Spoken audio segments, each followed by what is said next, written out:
I plunge my thumb between the folds of the incision, then hook my forefinger deep into her neck.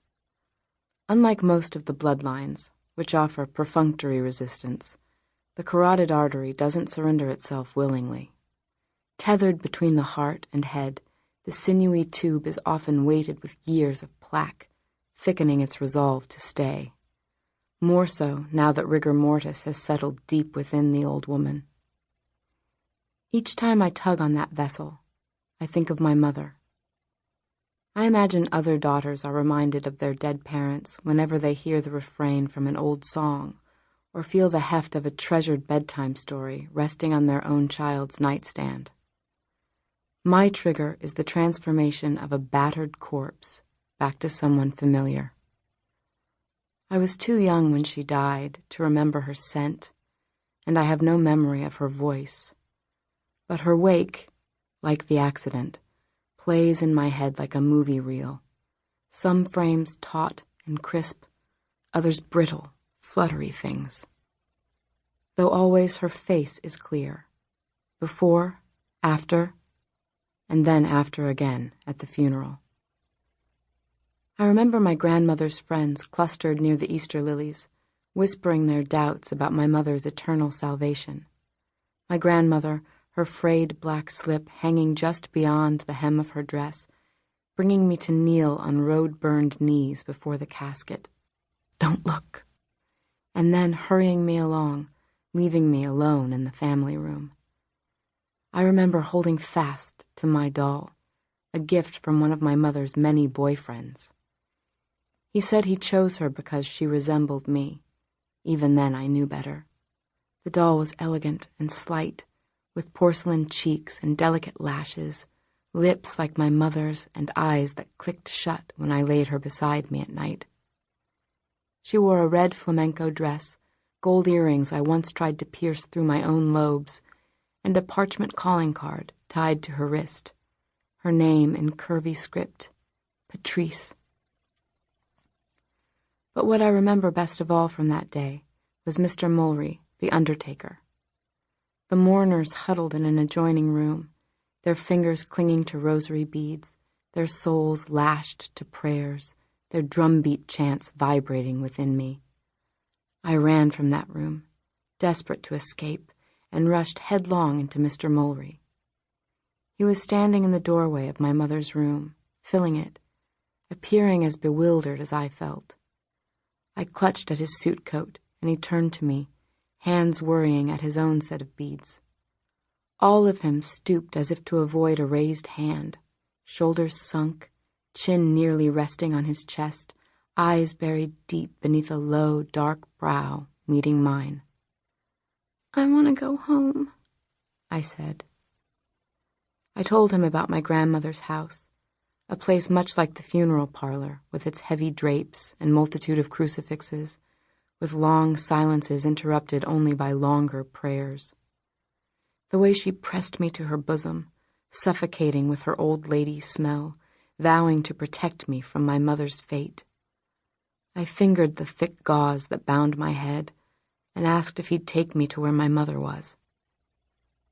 He pocketed his beads then and folded my hand inside his enormous one. We walked away from the hum of mourners and stopped within a few feet of where my mother lay tucked in a lit alcove at the far end of the room. She appeared pink and rested.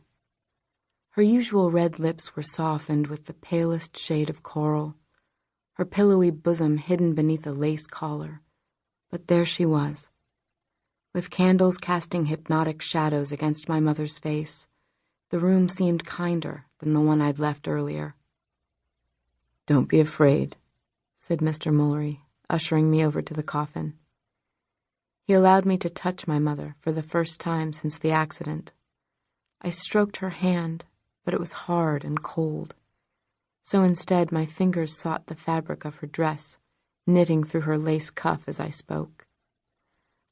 "I was sleeping when we crashed," I said. "Then I was shaking her, but she wouldn't wake up." He let me go on like that. At least I don't recall him telling me to hush. He simply knelt beside me, alongside my mother, listening. When I finished, he remained quiet.